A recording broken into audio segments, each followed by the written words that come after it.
Much of what we learn about science, nature, and the environment happens outside of school and beyond the walls of museums, zoos, and nature centers. I have worked as an independent environmental professional for many years and know there are others like me who interact with the public in communities worldwide. On the Talaterra podcast, we discover who these professionals are, what they do, and how they create change. Why do I focus on independent professionals? I focus on them because they move freely through communities. They move freely between schools, organizations, businesses, programs, and other informal learning environments. They are positioned to meet the public where they are, and this is powerful. Thank you for joining us today. I'm your host, Tania Marien.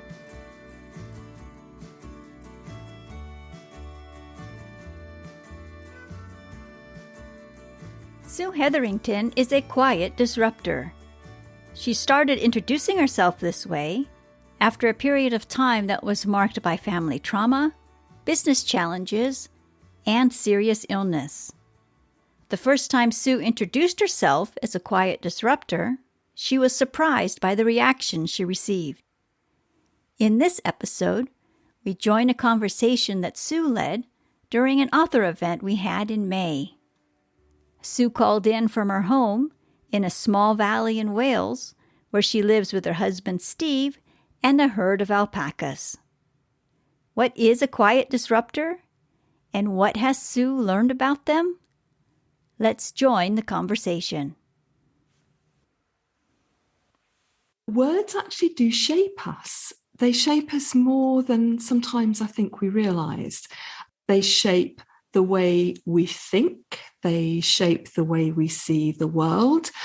They shape the way we see ourselves. Words can enable us to flourish, but also words can be destructive. Anyway, a bit of background for me. I grew up on a farm in southeast England, the eldest of three, and my youngest brother is learning disabled. And in fact, my youngest brother still lives with us. I did have an unusual childhood. I think all of us have unusual childhoods. Mine had particular flavours to it. But that did include losing my father to a farm accident when I was 8, so fairly young. And in my household, words were important. My household was a place where we talked about world affairs, we talked about justice, we talked about politics, which was in an era when that was actually quite unusual. But it was also a household where words were used in judgment. And in terms of me, the judgment was I wasn't very good at writing, I was atrocious at spelling, and I didn't speak very well. So words didn't, in one sense, feel like my friend at the time. And because certainly at that stage in my life, I was not very academic. I was sporty, creative, outdoors, joining stuff up, doing experiments, doing interesting things. But I didn't go to an academic school. So that was a box I was in. I didn't do this or that. That was another box I was in. So it's not surprising that the way that my study and my career, my work then unfolded was not down a narrowly defined track. In fact, actually, it's been very broad. My first degree is in rural development. My research was in a pioneering area of, again, rural development. And then I had a whole load of leadership roles in a whole variety of different sectors, including 10 years as a chief executive in the NHS, the National Health Service in the UK. But within that, I guess what was starting to be expressed was that I would join things up. I would bring things together that maybe wouldn't traditionally be brought together. I was also prepared to challenge the status quo, which in a country as small as Wales wasn't a very comfortable thing to do and ended up losing me my job. So the 2010s for me were actually quite a challenging decade. And by the middle of it, we were handling all sorts of problems with ill health and caring responsibilities and business challenges. And just when I thought I saw the light at the end of the tunnel, I got diagnosed with breast cancer. Oh my goodness. Wasn't quite expecting that.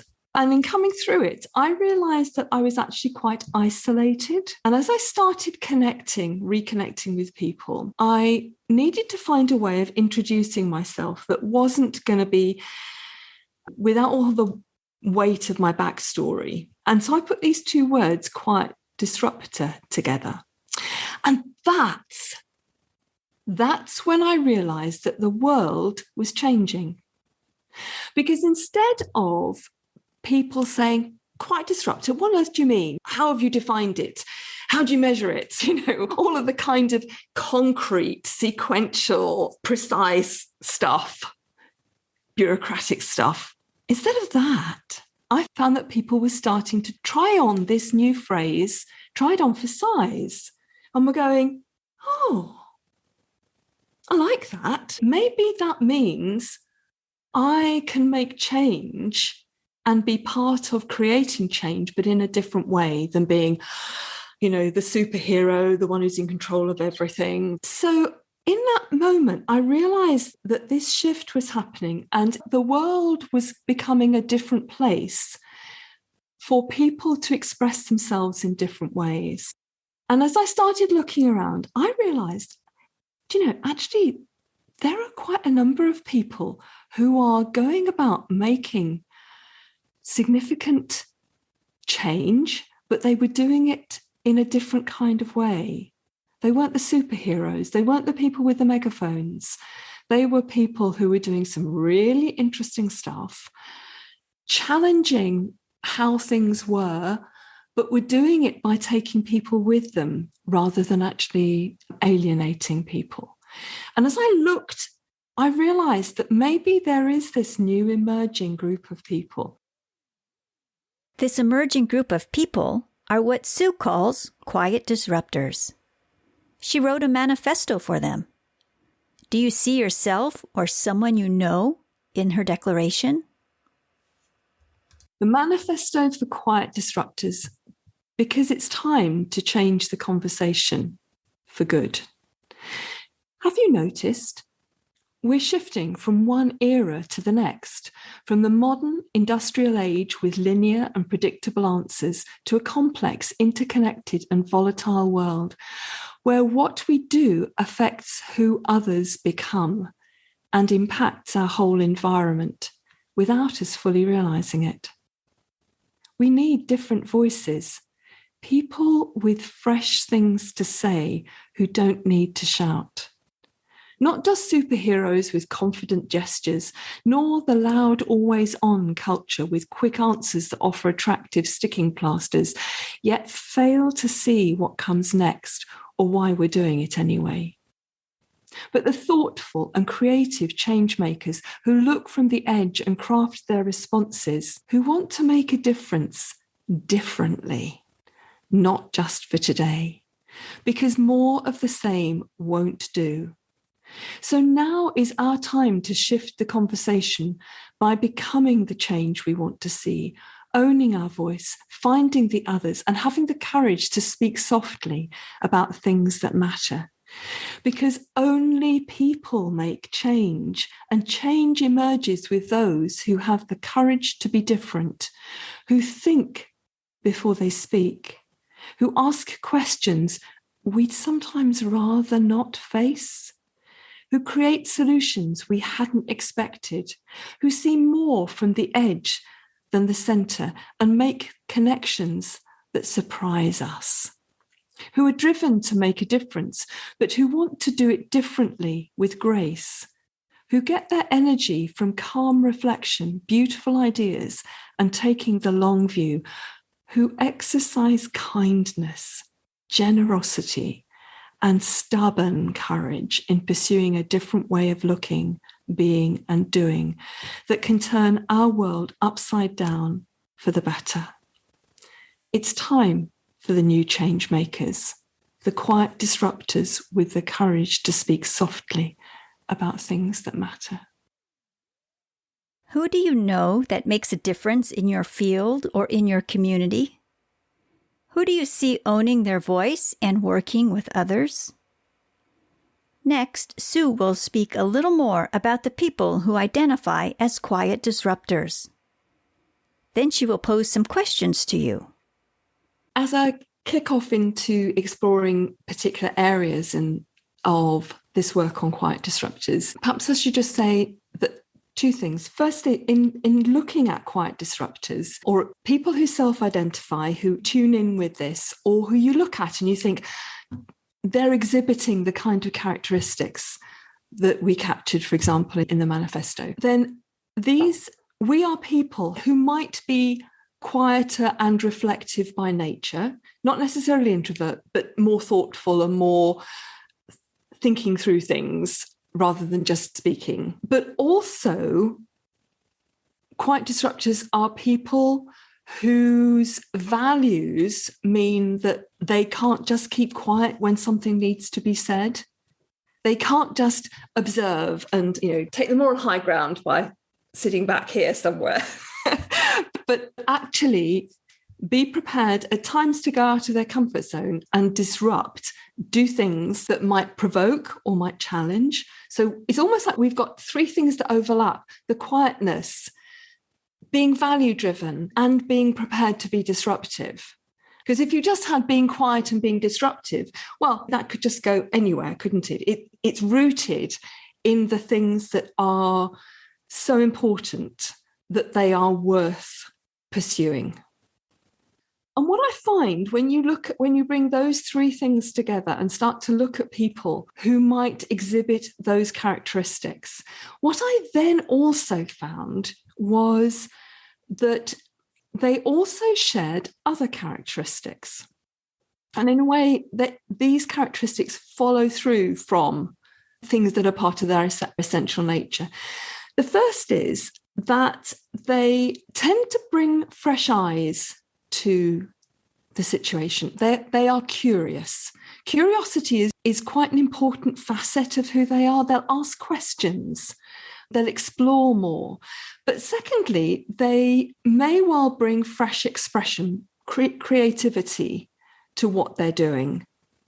And thirdly, they may well be people who actually influence and shape the culture around them because of the way in which they connect things and people together.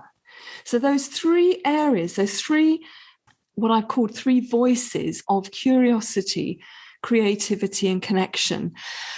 Not that all of them have all of that, but in most people, you'll see elements of that, but they might have a stronger orientation in maybe one or two of those areas.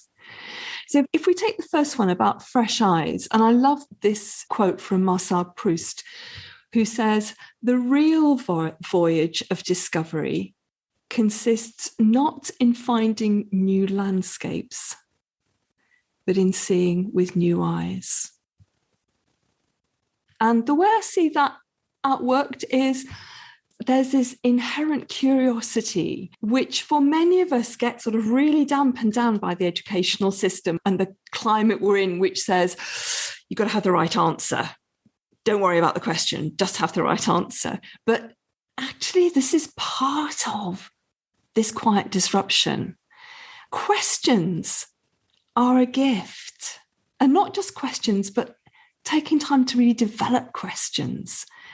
Seeing differently, seeing more widely, seeing from the edge, having insights, which are looking at what everybody else is looking at, but seeing the things differently in it. But also interpreting complexity instead of just saying, surely there's a simple answer for this, or backing off because, it's all just too difficult and let's just dumb it down. Actually, there seems to be a capacity to explore complexity, delighting in looking for patterns, seeing the whole. So I'm just wondering, as a conversation, where do you see curiosity showing up, needing to show up in your areas of work? What are you exploring? What's its relevance? And how do you develop it? Sue and I were joined by 6 guests, also interested in quiet disruption. We'll hear from some of them in this next section. Let's return to Sue's questions. So I'm just wondering, as a conversation, where do you see curiosity showing up, needing to show up in your areas of work? What are you exploring? What's its relevance? And how do you develop it? I'm happy to share my experience from New York City. As a marketer and a fractional CMO, there's so many opportunities to disrupt by just questioning. I mean, just look at how post-COVID the world has evolved from anywhere from the expectation that people have in their job, the way they want to work and how they want to be treated, to the way that the world has evolved in terms of consumption, that we're killing our own species with the way we live. And marketing and businesses have a big play that an organization can inspire, but it can also lead to bad behaviors. So as a marketer, I mean, it's almost like the world is my ocean. I'm disrupting the way that I manage teams. I disrupt the way that I look at the purpose of a business. I disrupt the way that even the perception that I have about this world. So I think questioning is, to me, one of my main tools. I ask question, and by asking question, it makes me uncomfortable, which is a good thing. It brings a white piece of paper where there's no answers. And I try to resist, because one of the difference between Europe and the United States is that in the United States, we're driven to catch the answer. We want to get the answers very fast because it's all about productivity. But in Europe, maybe because this is an old country, at least for France, the question is an invitation for reflection. And in doing that, how are you finding ways of framing those questions? And has that changed over time? Well, the opportunity that I was given was to have a podcast on my own, bringing people around a question. Literally, that's the format of the podcast. We gather people passionate about a topic, but we start with a question and we hear different perspectives. I met a few individuals during the pandemic on Twitter, and we decided, after doing many Zoom and sharing and understanding that we were in that same place of wanting a new framework, a new playbook for businesses. We wrote a short book on leadership singularity, and we came up with a framework. And that's the framework that I use when I work with my clients. I ask questions that I would have never asked questions in the past. So these are two examples. Oh, that's really interesting. Yeah. And what I'm hearing in that also speaks to something that's later on in the book, which is that to develop our confidence and capacity in this, then actually finding the others who are asking similar questions is just so helpful, because otherwise you just feel like you're a lone voice. And it's quite hard going when you feel like you're a lone voice, isn't it? Yeah, finding the small communities that share the same value, that's extremely powerful. Whether it's small groups on Zoom like this, or Tania's podcast, or other podcasts, or social media groups, it's very powerful. What about any other people's experience of developing curiosity, both in yourself and amongst those people you're working with? And I guess I'm interested too in terms of people who are working in the environmental field, of how do you stimulate and develop good questions that actually enable people to do their own exploring rather than just reaching for an answer? Yeah, I'm a former college professor of environmental history, but now I'm retired. And I do a lot of teaching of kids and older people too, or anybody that wants, basically kind of environmental things through art and nature journaling, which I discovered during COVID, which probably saved me. But here where I live, we can actually be outside, thank goodness. And what we try to do is to take kids out and not answer their questions. If they say, what's this leaf over here? Then you say, look at it, describe it, draw it, count it, et cetera, and then try to, like, I was with Virginia a while ago, let them go, and I just sort of guide at the edges.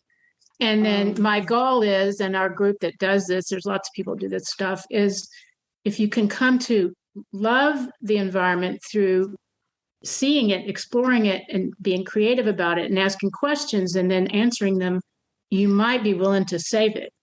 That's really powerful. And actually, Suzanne, that's really nice because it leads us nicely on to this, the kind of second section of exploring fresh expressions, exploring creativity, finding ways to communicate and to convey and to stir up both understanding and emotion and connection by being creative in our expression.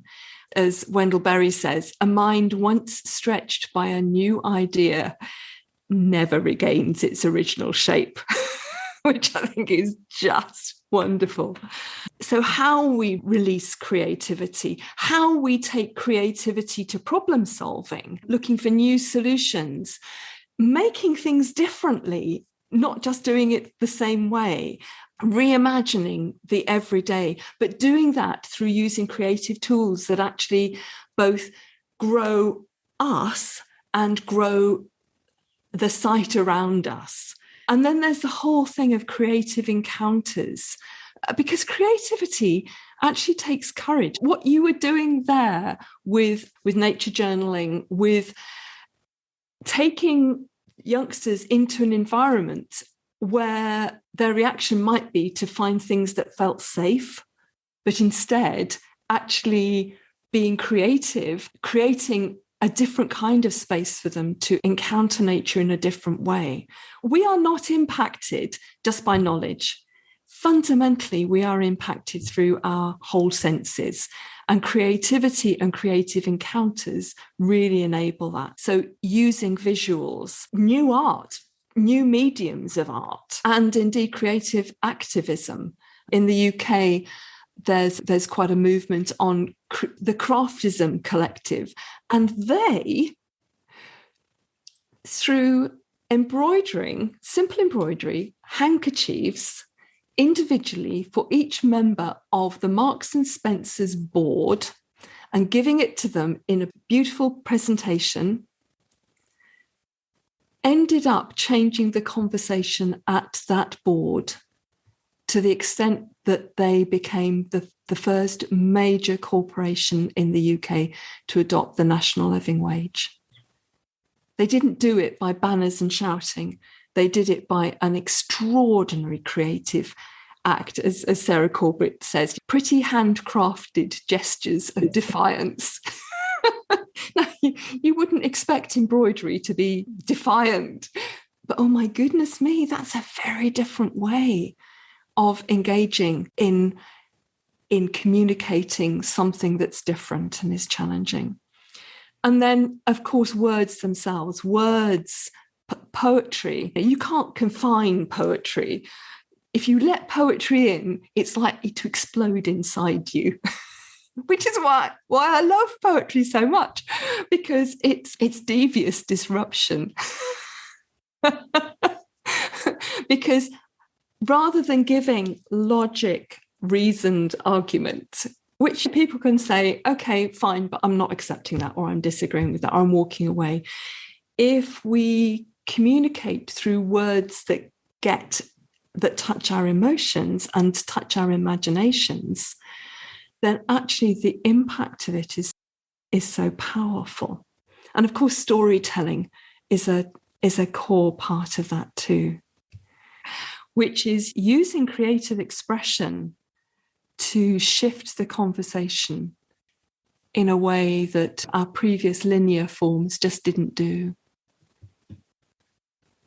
That takes us on very nicely to the third dimension of quiet disruptors that I've noticed, which is that quiet disruptors often will be people who find the courage to make connections between things and to change the culture. in doing that. So it's not just hey, this is an intellectual connection, but actually in giving expression to it and embodying it, they actually infect the culture itself.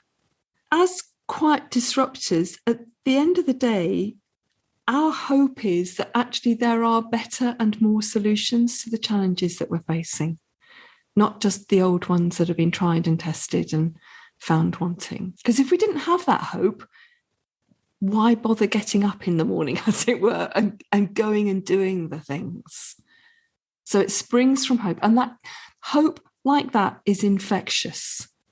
So again, I'm just wondering whether there are other examples of where you have seen the drip of culture change over time, or places you would like to see that culture change and what you might do with it. I've seen lots of, if you study history, environmental history or natural history, when you do research, you come across all sorts of people who have impacted their respective fields through their quiet work, their behind the scenes work. It can be, Maria Sibylla Marien's natural history paintings of insects and her documentation of metamorphosis that can influence an entire field of entomology. It can be all of the botanical artists, the natural history artists over time who traveled with the expeditions, who helped document plants, animals, landscapes. And even today, there are individuals who, and I firmly believe it's not really just the corporations who are changing the culture. As you said, it's the quiet people, the quiet disruptors. And there are so many people we learn from who have taken on an initiative on their own, and they've kept documented detailed journals. And then at some later date, someone finds them or has the opportunity to read them, or they finally share their work with somebody else. And it informs what we know about a whole lot of different things. And it's these people who I love learning about them, because they're the ones who really add depth to what we know about the world and society and sectors across the board. It isn't just a natural history thing. It's happening out there, I think, in all fields. At the end of your short talk a moment or two ago about hope, can you say a little bit more about what caused you to introduce that topic of hope just at the end? Yes, that for me is part of this changing the culture and actually speaking out hope. I guess there are a couple of things that inform that. One is the sense that often people who are quite disruptors may well be sitting further at the edge. They're not necessarily right in the kind of center of everything. They tend to be more edge dwellers. And the consequence of being at the edge is that you actually see more. And therefore, sometimes when we're getting just overwhelmed with the stuff that's in front of us, we actually need people who can say, yeah, I know that's really tough, but actually, let's look at this bigger picture. Or let's look at a little bit like Tania's alluded to just there, which is people who've taken a longer view on things, who've seen things over or can see things over a much, much longer time frame. And in that, often there is both the possibility and the sense of hope that we can do this differently. And that actually there is more resource, there is more capacity if we look at it on this bigger platform. The other thing that I think is distinctive is that from my observation, people who are quite disruptors, because it's not about them. This is fundamentally people who are quite disruptors. It's not about saying, hey, I've done this and look at me. In fact, they're much more likely to be people who use the language of we than the language of me. So instead of it being about I, me, it's about us. And there is something extraordinary that happens when you move from feeling like you're doing this on your own to when you find the others. And when you find the others and realize that there are other people who are out there doing stuff, seeing things, as we've said before, in the way that you might see them, that something grows inside. You become more. The last part of the book is very practical in nature, and it suggests 3 areas that you might find useful, quite practically useful, about becoming the change that you want to see. So the issues about finding the others, finding your friends, some very practical exercises on exploring what your voice is so that you can actually use it more fully. And then the last part really saying, and you need to find your space. You need to find the space for you. And so just as I round off here, I just want to read a short poem that's at the beginning, which is, and as we start, pause, see with fresh eyes, understand where you are, put on your own name and cross this threshold. For this time is now waiting for you. Go well.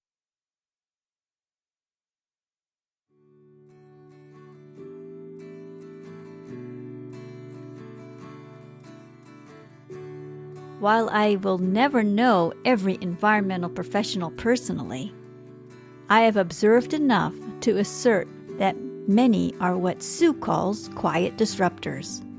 These are individuals concerned with helping other people, and individuals who are fueled by curiosity and creativity. Does this sound like you? I want to thank Sue Heatherington for leading this thoughtful conversation. I also want to thank Barbara, Virginie, Bill, Suzanne, Norman, and Diane for their contributions to this conversation. To learn more about Sue's work and how you can add quiet disruptors to your library, visit quietdisruptors.com. Thank you for joining us. See you next time.